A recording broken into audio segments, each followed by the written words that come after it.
The Red Scare was not only a revolution in the change in perception of the Soviet Union, but also transformed the policies and public opinion of the United States government. With World War II coming to a close, a new conflict came to surface, the Cold War. But it was a definite period of tension where we ended up rivaling them in terms of getting trade with allies, building bombs and missiles to supposedly protect our allies against the other side if they tried to attack us. And this just escalated up to where we had billions of dollars and thousands of nuclear weapons committed to this non-declared war, and it lasted for over 40 years. Though the Cold War was not a war of direct combat between the Soviet Union and the United States, it created a heated rivalry between the superpowers. As this rivalry became a dangerous arms race, the fear known as the Red Scare became rooted in the American people. The Red Scare was a period in time when the American people felt threatened by communism and feared for their very way of life. Communism first took root in the innovative mind of Karl Marx, a man attempting to create a government in which all of the nation's people would be equal and the government could remain stable. His contribution to the organization of socialism would soon lead to worldwide conflict. With just one small event, the order of Russia would be greatly changed and America's relationship with Russia would become radically unstable. And once the Bolsheviks had their revolution, the November Revolution, they basically quit the war. As they said, war is evil, doesn't matter whether we're fighting the French or fighting the Germans, you're all capitalist monsters, and we're going to quit.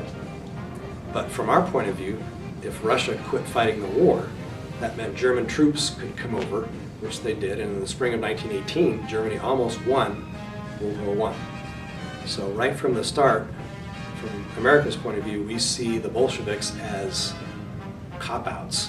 In 1917, Vladimir Lenin and his Marxist party, known as the Bolsheviks, led a revolution against the Tsar Nicholas, the tyrant of Russia.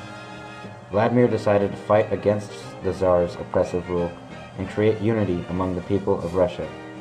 The revolution had been successful, and Lenin forced the country to conform to communist ideas. Russia and its satellite territories soon became known as the Soviet Union.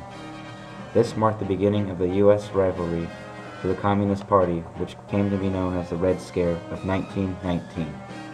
However, this conflict lasted only until World War II, when the United States and the Soviet Union became uneasy allies to fight against the Nazi regime in Germany.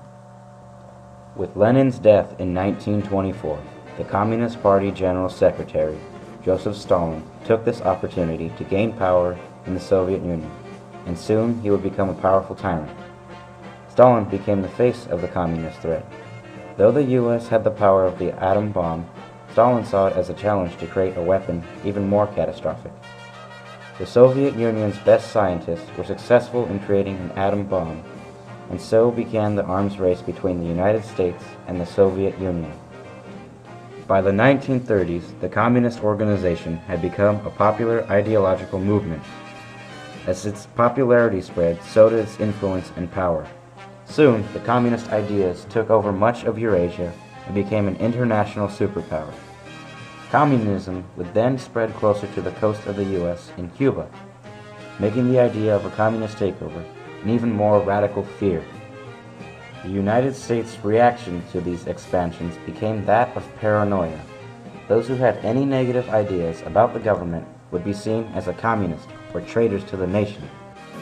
If a person defends the activities of communist nations while consistently attacking the domestic and foreign policy of the United States, she may be a communist. If a person does all these things over a period of time, he must be a communist. Many organizations were contrived with the goal of condemning communist spies. Soon, the House Un-American Activities Committee came into existence to ensure the safety of the American people against communist influence. Of all the acts, laws, and organizations formed against those who questioned the government, none could compare to Joseph Raymond McCarthy and his blacklist. McCarthy took the fear of the people and brought it to a new level of paranoia. McCarthyism was a system produced by McCarthy to catch communist sympathizers and spies. A document known as the Blacklist contained names of thousands of supposed communist supporters. However, McCarthy's strategy soon became more of a fruitless witch hunt rather than a productive system for catching spies.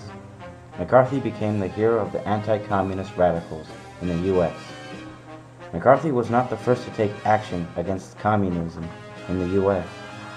Fear and hatred for communism already existed nearly 30 years earlier in the first Red Scare rooted in America.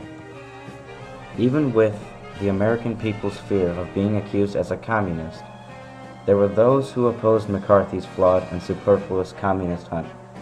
The Crucible was written by Arthur Miller in 1952.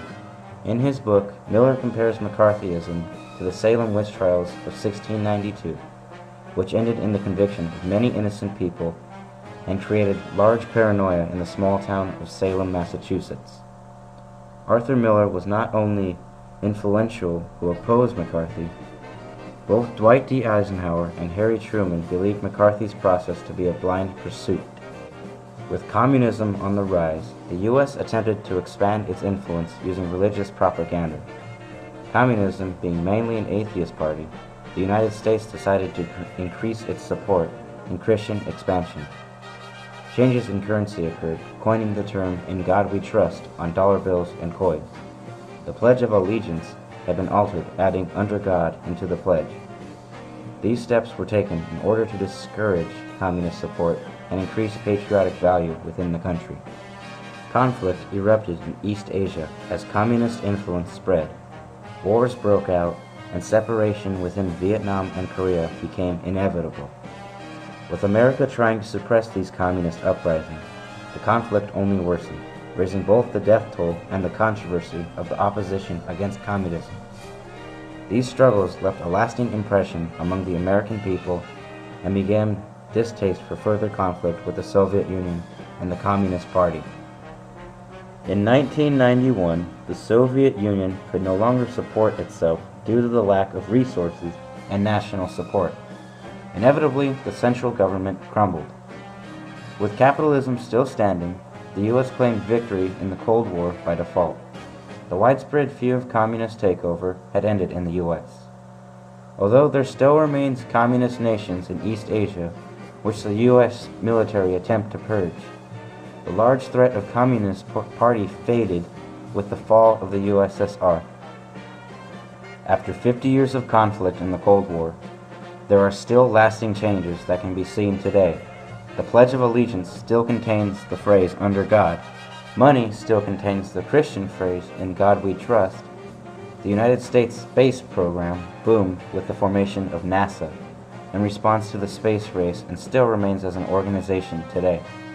Nuclear weapons have become more sophisticated and powerful due to the arms race, and capitalism remained the dominant structure of economics.